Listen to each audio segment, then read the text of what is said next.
भारत में बने 700 मेगावाट के न्यूक्लियर रिएक्टर अब ऑपरेशनल हैं। क्या यही है भारत की न्यूक्लियर आत्मनिर्भरता की असली शुरुआत? आज जानेंगे।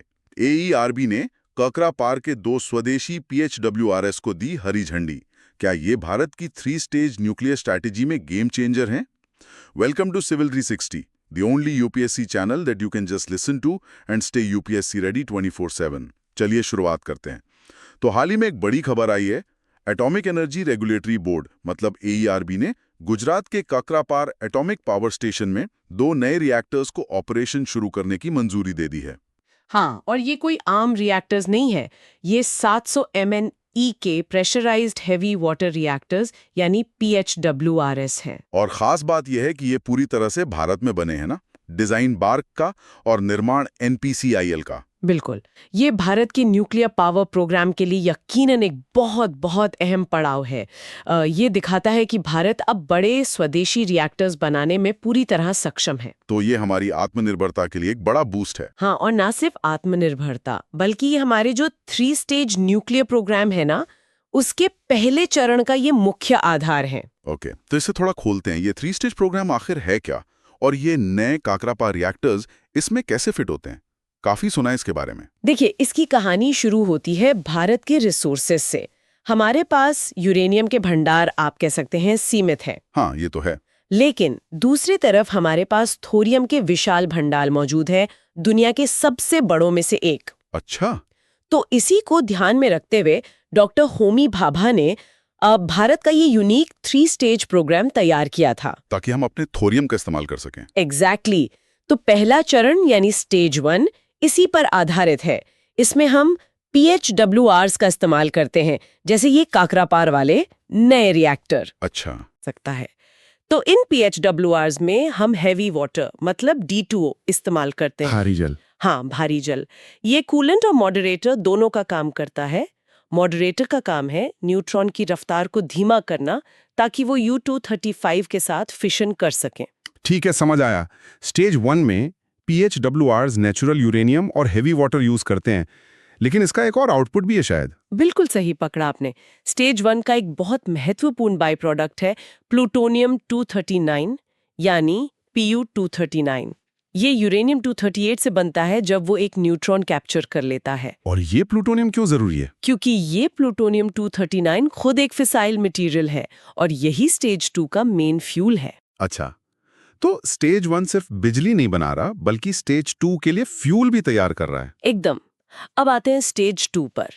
इसमें हम फास्ट ब्रीडर रिएक्टर्स यानी FBRs का विकास कर रहे हैं। फास्ट ब्रीडर मतलब ये ब्रीड करते हैं? हाँ, इनकी खासियत यही है कि ये जितना फ्यूल कंज्यूम करते हैं उससे ज्यादा फिसाइल मटेरियल पैदा करते हैं, यानी ब्रीड करते हैं। कमाल है। ये स्टेज 1 से मिले Pu-239 को फ्यूल की तरह इस्तेमाल करते हैं और साथ में ये यूरेनियम 238 को और प्लूटोनियम 239 में बदल सकते हैं, या फिर, और ये बहुत जरूरी है, ये थोरियम 232 को यूरेनियम 233 में बदल सकते हैं। थोरियम को U-233 में, और U-233 भी फिसाइल है? हाँ, U-233 भी फिसाइल है।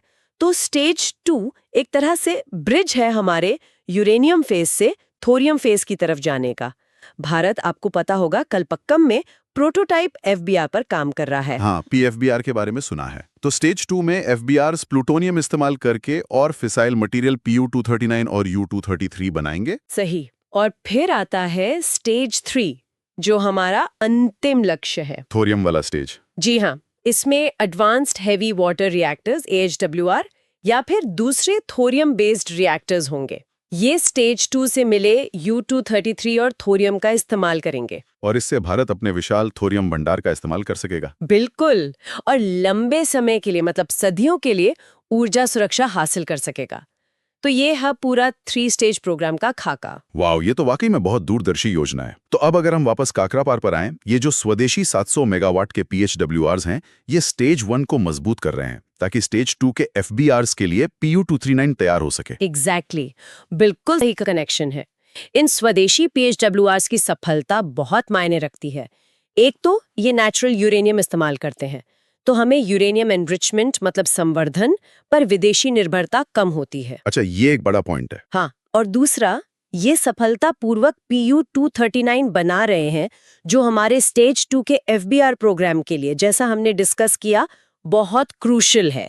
हेवी वाटर का रोल इसमें सेंट्रल है, न्यूट्रॉन धीमे करना, ताकि U-235 फिजन करे और U-238 न्यूट्रॉन पकड़कर PU-239 बन जाए। समझ गया।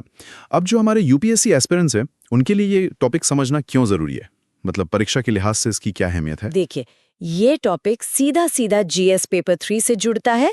उसमें साइंस एंड टेक्नोलॉजी और एनर्जी सिक्योरिटी दोनों ही महत्वपूर्ण हिस्से हैं। हाँ, सिलेबस में है। तो इस पर सवाल बन सकता है, खासकर मेंस में। जैसे एक सवाल हो सकता है, critically analyse India's 3-stage nuclear power programme.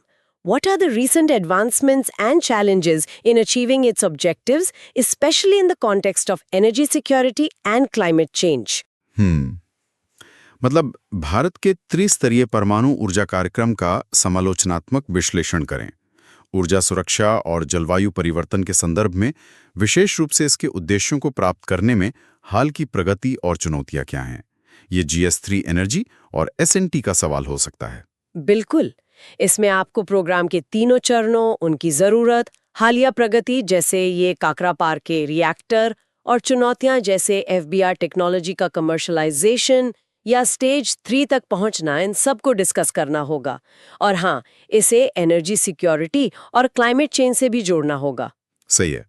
तो अगर हम ओवरऑल देखें, भारत का लक्ष्य है 2047 तक 100 गीगावाट न्यूक्लियर पावर कैपेसिटी हासिल करना। एक बहुत बड़ा लक्ष्य है ये। हाँ, बहुत महत्वाकांक्षी लक्ष्य है। तो क्या ये नए 700 MWE के स्वदेशी रिएक्टर उस दिशा में एक महत्वपूर्ण, एक बड़ा कदम माने जा सकते हैं? निश्चित रूप से। देखिए, 700 MWE के स्टैंडर्डाइज्ड स्वदेशी रिएक्टरों का सफल ऑपरेशन ये दिखाता है कि अब हम इस टेक्नोलॉजी में आत्मनिर्भर हैं और इसे तेजी से, मतलब एक फ्लीट मोड में डिप्लॉय कर सकते हैं। फ्लीट मोड मतलब एक साथ कई सारे? हाँ, एक डिजाइन को मंजूरी मिलने के बाद उसी डिजाइन के कई रिएक्टर बनाना। इससे लागत भी कम होती है और बनाने में समय भी। तो ये कैपेसिटी बढ़ाने में बहुत मदद करेगा। ये तो अच्छी बात है, लेकिन चुनौतियां भी होंगी? चुनौतियां बिल्कुल हैं। जैसे मैंने कहा, FBR टेक्नोलॉजी को पूरी तरह कमर्शियल स्केल पर लाना, मतलब प्रोटोटाइप से आगे बढ़कर उसको बिजली उत्पादन का एक मुख्य स्रोत बनाना, ये अभी भी एक चैलेंज है। और स्टेज 3 तो अभी और दूर है। हाँ, स्टेज 3 यानी थोरियम साइकिल को पूरी तरह ऑपरेशनल बनाना, उसमें अभी वक्त लगेगा। रिसर्च जारी है, लेकिन दिशा सही है। और ये समझना जरूरी है कि न्यूक्लियर पावर भारत के क्लीन एनर्जी ट्रांजिशन के लिए, मतलब पेरिस समझौते के लक्ष्यों को पाने के लिए और 2047 के 100 गीगावाट के लक्ष्य के लिए बहुत महत्वपूर्ण है। ये एक बेस लोड पावर सोर्स है जो रिन्यूएबल एनर्जी की इंटरमिटेंसी को बैलेंस कर सकता है। बिल्कुल। तो ये काकरापार के नए रिएक्टर्स वाकई एक मील का पत्थर है। यकीनन ये भारत की वैज्ञानिक और इंजीनियरिंग क्षमता का प्रतीक है। आपको क्या लगता है, क्या भारत 2047 तक 100 गीगावाट न्यूक्लियर पावर के लक्ष्य को हासिल कर पाएगा? कमेंट करके अपनी राय जरूर बताएं। अब एक सवाल सिविल 360 के सभी यूपीएससी एस्पिरेंट्स के लिए। Which of the following is a key fissile material used in India's pressurized heavy water reactors? PHWRS. A. Thorium. B. U-238. C. U-233. D. U-235. सही जवाब नीचे कमेंट्स में बताएं। अगर ये चर्चा जानकारीपूर्ण लगी हो तो लाइक करें, शेयर करें और सब्सक्राइब करें सिविल 360 को। मिलते हैं अगले एपिसोड में एक और जरूरी मुद्दे के साथ। धन्यवाद और जय हिंद।